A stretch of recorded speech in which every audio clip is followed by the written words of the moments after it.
அமெரிக்காவோட மிக உயரிய பாதுகாப்பு ரகசியங்கள் தெரிஞ்ச 11 விஞ்ஞானிகள் கடந்த சில மாதங்கள்ல மர்மமான முறையில அடுத்தடுத்து கொல்லப்பட்டிருக்காங்க, இல்லன்னா காற்றோடு காற்றா மாயமாகி இருக்காங்க.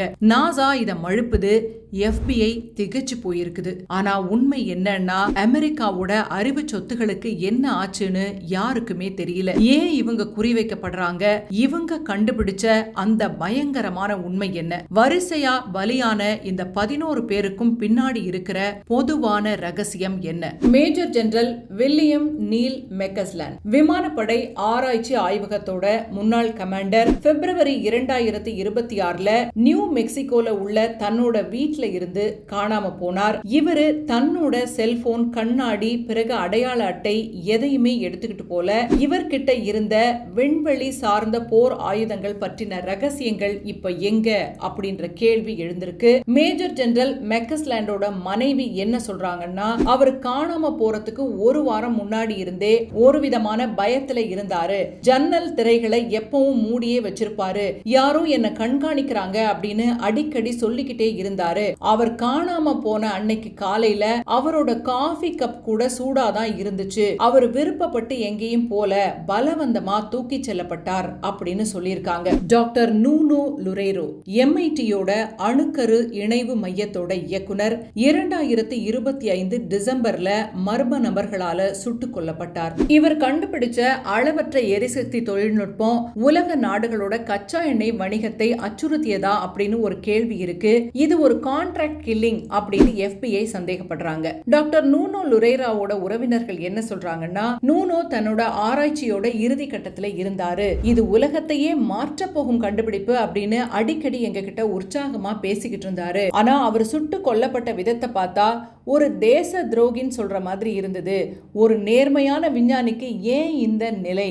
அவர் கண்டுபிடிச்ச அந்த ஹார்ட் டிரைவ் இப்ப எங்க போச்சு அப்படின்னு கேள்வி எழுப்புறாங்க. கார்ல் கிரில்மேர், நாசாவோட மூத்த விண்வெளி இயற்பியலாளர், பிப்ரவரி 2026 கலிபோர்னியால உள்ள தன்னோட வீட்டு வாசல்லையே சுடப்பட்டாரு.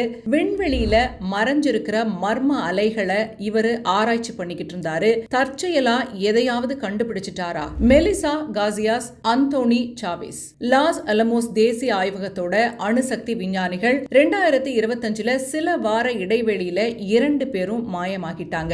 இவங்க 2 பேருமே அமெரிக்காவோட அணு ஆயுத பாதுகாப்பு ரகசியங்களை அறிந்தவர்கள் என்று சொல்லப்படுது. இவங்க கடத்தப்பட்டாங்களா? ஆமி எஸ்கிரிச், ஏரோஸ்பேஸ் பொறியாளர், 2022 மர்மமான முறையில உயிரிழந்தாங்க. அவங்க இறக்கிறதுக்கு முன்னாடி, நான் துன்புறுத்தப்படுகிறேன், என்ன கண்காணிக்கிறாங்க அப்படின்னு வீடியோ வெளியிட்டு இருந்தாங்க. அவங்க பணியாற்றின ஆன்டி கிராவிட்டி ஆராய்ச்சி யாருக்கு பிடிக்கல. ஆமி எஸ்கிரிச்சோட பெற்றோர் என்ன சொல்றாங்கன்னா, ஆமி ஒரு துணிச்சலான பெண்ணு. அவங்க இறக்கிறதுக்கு முன்னாடி ஒரு ரகசிய வீடியோவை எங்களுக்கு அனுப்பினாங்க. அதுல தான் கண்டுபிடிச்ச புதிய தொழில்நுட்பத்திற்காக தன்னை சில நிழல் மனிதர்கள் மிரட்டுறதா சொன்னாங்க. அவங்க தற்கொலை செய்து கொண்டாங்க அப்படிங்கறத எங்களால நம்பவே முடியாது. அவங்க உயிருக்கு ஆபத்து இருக்கிறதா பல முறை காவல் நிலையத்துல புகார் அளிச்சிருக்கிறோம். ஆனா யாருமே நடவடிக்கை எடுக்கல அப்படின்னு சொல்றாங்க. ஜேசன் தாமஸ், பாதுகாப்புத்துறை ஒப்பந்த விஞ்ஞானி, 2025 டிசம்பர்ல காணாம போனவர் 3 மாதங்கள் கழிச்சு ஒரு ஏரியில சடலமா மீட்கப்பட்டாரு.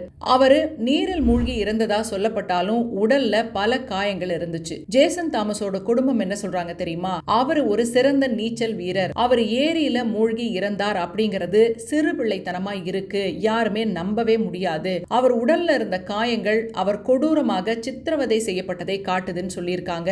உண்மையை மறைக்க பிரேத பரிசோதனை அறிக்கையில அரசாங்கம் தலையிட்டதாகவும் சொல்றாங்க. Michael David Hicks, Frank Mewaldt, நாசாவோட ஜெட் ப்ரொபல்ஷன் ஆய்வக விஞ்ஞானிகள், 2023 மற்றும் 2024 2 பேருமே மர்மமான முறையில இறந்து போயிட்டாங்க. இவங்க 2 பேரும் செவ்வாய் கிரக ஆராய்ச்சியில ஈடுபட்டிருந்தாங்க. மோனிகா ரெசா, ராக்கெட் தொழில்நுட்ப வல்லுநர், 2025 மலையேற்றத்தின் போது காணாம போனாங்க. இப்ப வரைக்கும் தகவல் கிடைக்கல. பெயர் வெளியிடப்படாத பாதுகாப்பு ஆய்வாளர், பென்டகன் மற்றும் நாசா இடையே தொடர்பு அதிகாரியா இருந்த இவரு சமீபத்துல மாரடைப்பால இறந்ததா அறிவிக்கப்பட்டது. அவரோட குடும்பத்தினர் இதை மறுக்கிறாங்க. அவரை பற்றிய முழுமையான தகவல்களும் இதுவரைக்கும் வெளியிடப்படல. FBI-யோட சிறப்பு பிரிவு இந்த 11 மரணங்களுக்கும் இடையே ஒரு பேட்டர்ன் இருக்கிறத உறுதி செஞ்சிருக்காங்க. இவங்க எல்லாருமே ப்ராஜெக்ட் 2030 அப்படின்ற அமெரிக்காவோட எதிர்கால பாதுகாப்பு திட்டத்துல தொடர்புடையவங்க. அதிபர் டொனால்ட் ட்ரம்ப் அப்புறம் நாடாளுமன்ற உறுப்பினர் ஜேமி ராஸ்கின் இவங்க இத பத்தி என்ன சொல்றாங்கன்னா, எதிரி நாடுகள் நம்ம அறிவியலை முடக்க நினைக்கிறாங்க, இது ஒரு நேரடி தாக்குதல் அப்படின்னு பகிரங்கமா குற்றம் சாட்டுறாங்க. இதுல முதல் சந்தேகமே வெளிநாட்டு உளவு அமைப்புகள் மேலதான். சீனா இல்லனா ரஷ்யாவோட ஹேக்கர்கள் இல்லனா உளவுப்படை இந்த விஞ்ஞானிகளோட தரவுகளை திருடிட்டு அவங்களையும் கொன்னுட்டாங்களா அப்படின்றதுதான் முதல் சந்தேகம். இரண்டாவது கார்ப்பரேட் யுத்தம். சில புதிய கண்டுபிடிப்புகள், எடுத்துக்காட்டா பாத்தீங்கன்னா பெட்ரோல் தேவைப்படாத என்ஜின்கள் பெரிய நிறுவனங்களோட லாபத்தை பாதிக்கும் அப்படின்றதுனால அவங்க கொல்லப்பட்டாங்களா? கடைசியான காரணம் ரொம்ப முக்கியமானது, அரசாங்கத்துக்குள்ளேயே இருக்கக்கூடிய துரோகிகளா? இந்த விஞ்ஞானிகள் ஏதாவது உள்நாட்டு ஊழல்களை கண்டுபிடிச்சிட்டாங்களா அப்படிங்கிறது ரொம்ப முக்கியமான சந்தேகம். இந்த 11 விஞ்ஞானிகளோட இழப்பு அமெரிக்காவுக்கு ஈடு செய்ய முடியாத ஒன்றுதான். அவங்களோட குடும்பங்கள் இப்ப வரைக்கும் நீதிக்காக காத்துக்கிட்டு இருக்காங்க. இந்த செய்தி கடந்த ஒரு வாரமா அமெரிக்கால ரொம்ப பரபரப்பா பேசப்படுது. அமெரிக்க அதிபர் டொனால்ட் ட்ரம்ப் இத மிகவும் தீவிரமான விஷயம் அப்படின்னு சொல்றதுக்கு பின்னாடி ஒரு ரகசியம் ஒளிஞ்சிருக்கு. ப்ராஜெக்ட் 2030 அப்படிங்கிறது நிலாவுல அணு உலைகளை அமைக்கிறது, விண்வெளியில இருந்து போரிடக்கூடிய ஏவுகணைகளை உருவாக்குறது, அப்புறம் செயற்கை நுண்ணறிவு மூலமா உலகத்தையே ஆட்சி செய்வது போன்ற விஷயங்களை இலக்கா கொண்டது. ஆனா இந்த திட்டத்துல ஏதோ ஒண்ணு தவறாகிடுச்சு.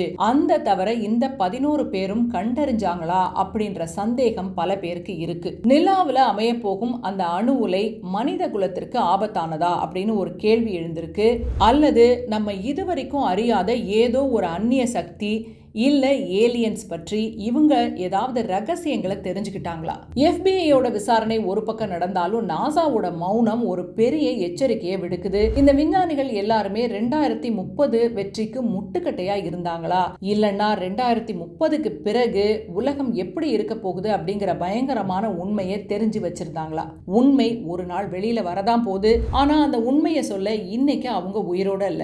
இது போன்ற மரணங்கள் தொடர்ந்துகிட்டே இருந்தா நாட்டோட பாதுகாப்பு கேள்விக்குறியாயிடும். உண்மை ஒரு நாள் வெளியில வரதான் போகுது. ஆனா அந்த உண்மை எவ்வளவு பயங்கரமானதா இருக்கும் அப்படிங்கிறது தான் இப்போதைக்கு ஏற்பட்டிருக்கிற அச்சம். நாசாவும் பென்டகனும் மறைக்கக்கூடிய ப்ராஜெக்ட் 2030 ரகசியங்கள் என்ன? வெளிநாட்டு சதியா இல்ல உள்நாட்டு துரோகமா?